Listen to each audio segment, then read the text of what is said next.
Hello guys, and then today I'm here at Walmart and I just seen these cars and I realized, like, you know what, somebody will need a car and they need to know on how to purchase a car in the United States of America. So if you're looking forward to buying a car, we are going to discuss on some factors you need to consider before buying a car, and this video is part 2. Sorry. This video is going to be in 2 parts. One part is on factors to consider before buying a car, and the second part is going to be how to finance your car. Very important. In this country, a car is not a luxury, rather it's a necessity. Everybody is driving in one way or the other. This baby here is my car, small one, serves me right? Okay guys, if you like this video, if you like this content, please like, subscribe and share. So as I stated, these are the 8 factors to consider before buying a car. These factors are my personal ideas, and they are what I've considered before buying a car, or what I considered before buying a car. As I stated, and as I still state, in America, a car is not a luxury. It is a necessity because most states don't have reliable public transport system. In Africa, we have a reliable public transport system. I used public transport system until I was 28 when I relocated and got my first car. So before I got my first car, actually it took me close to 6 months before I got my car, because I was still considering so many things and so many factors. And as you guys don't know, I'm a minimalist, and if I can spend the less the better. Like, I believe in getting value but still not spending too much on it, because I believe I've not reached a point where I can just be dishing out money and just using money without planning or without thinking or without having, like a long-term, knowing the long-term impact of the debt I'm going to get myself into. So the first factor you want to consider before buying a car is whether you want to get a new car or a second-hand car. This is very important because for people who have never driven or who have never owned a car, I'd rather say let's go with a brand new car.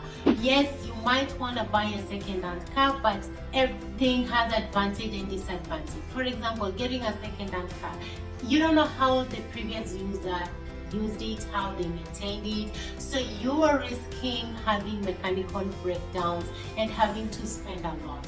You might risk being inconvenienced, because if you have a breakdown in the morning, you're supposed to go to work. It's inconveniencing you, making you get an Uber or something. And like a brand new car, it's yours. You are the one who's going to take care of it and nurture it the way you see fit, and you are not at risk of having any mechanical breakdown because it has never been driven.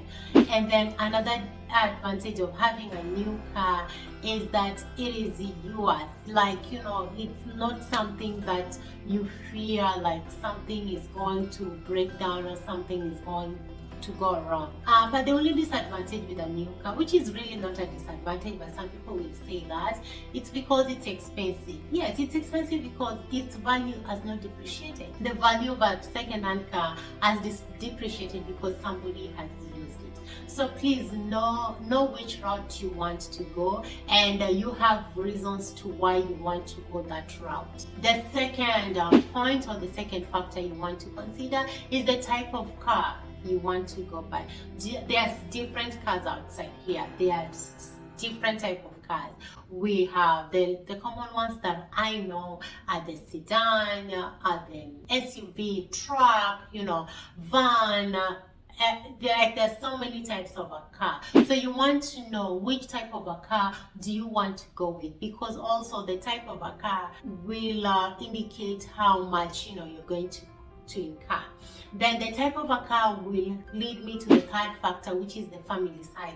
Family size will really determine the type of a car you're going to take, because like me, I drive a car, or it's a sedan. Yeah, I drive a car, and because I'm single, I'm me alone, I'm the one using that car, and there's no any other thing I do with that car except from driving from work to back to the house and running my errands. It's just a car that I use on a daily basis. It's not a business car or anything. So the family size will really matter the type of a car you're going to take. A family of 10 definitely won't get a sedan. They are going to get a van or something, because In the US, the laws are very strict when it comes to road safety. If the car indicates the number of people to be on board are 4, you can't go past that. You risk being fined and paying the government a lot of money for that. So please just make sure you get the right type of a car that fits your family size and your family situation. So the fourth point you want to consider, and it's very important, is the budget. What budget are you working with? Do you want a car worth 10,000 or do you want a car worth $60,000? So know your budget, and this budget is going to be something personal to every individual. You want to know how much debt do you want to incur and how fast can you pay this debt. The debt, it's how hard you work, you can pay the debt in America. Another point you want to consider is weather and terrain. I stay in Arizona. Trust me when I tell you I've never seen a snow. I've lived in Arizona for 3 years and I've never seen a snow. Like never ever. I've never seen any snow anywhere. So the type of a car that I need in Arizona is different from a type of car somebody in North Dakota or South Dakota or Minnesota will need. Like those states are very cold and you need a car that can maneuver the snow, and you need a car that the heating system is good. But unlike in Arizona where it's warm all the time, and even during winter it is the best weather during winter in Arizona, like it's cool, and then during the summer it's so hot. So our car needs really differ. And then when I say terrain, somebody is going to be in the rural areas where it is mountainy, won't require the same type of a car with the person who is in the city where the roads are good and the terrain is well levelized. So that is the fifth factor you want to consider. The sixth factor you want to consider are your plans. So what are your plans with this car?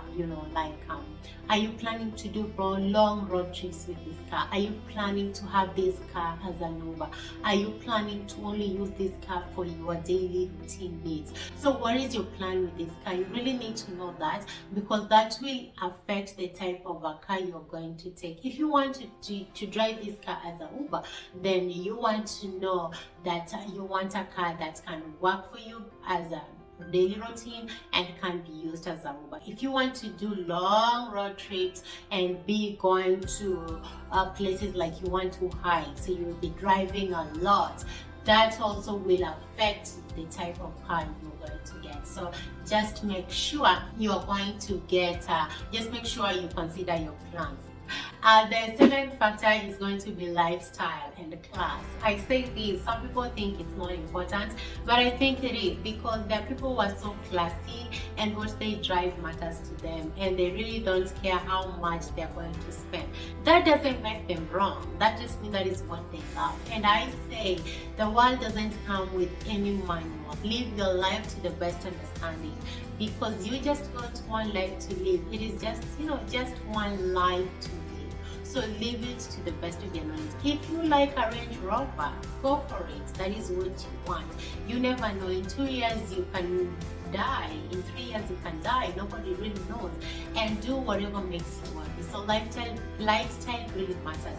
If you think you just want to drive a car, you want to drive a Honda, go for it. Go for it. It really matters. And some people will say it's a wrong advice, but I tell you this, life doesn't have a manual. Live your life the way you do right. And then the last point, or the seventh point, is going to be safety. Safety and ratings is very important. You want to get a car that you're safe in it. You want to get a car that has good ratings. In America, people rate things and they talk about cars. So you want to go and see what features this car has. In case of an accident, there are cars that have auto stop. There are cars that, when you're veering off road, they'll veer you back. And you're like, consider all those factors. The American cars are so modernized, and the more the features of safety, the more the price. So you also want to get at least the minimum safety possible outside there. As I finish this video, I want to give you one tip, because those are the only factors that I came up with. When you are relocating to America, it's a long-term thing, so you don't want to get yourself into too much debt, getting a car. You can just get a car as you start, a small car or just something affordable, and then you can always trade it in, you can always sell it and get a new car of your desire, because you're in a new country, you're trying to settle in. Some of us take loans back home just to realize this dream and to help us pay for the process of becoming a nurse in the US.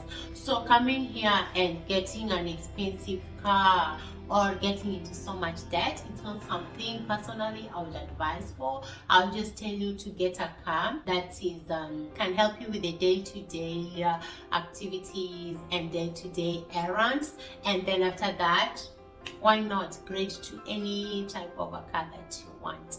So guys, if you're liking this video, please subscribe, please like, please share, and tell a friend to tell a friend. My next video is going to talk about how I financed my car and I got one of the lowest interest around, and how I recommend you to finance your car when you come to the United States. So until next time, bye bye. Thank you so much for watching this video until the end. Until next time, bye bye.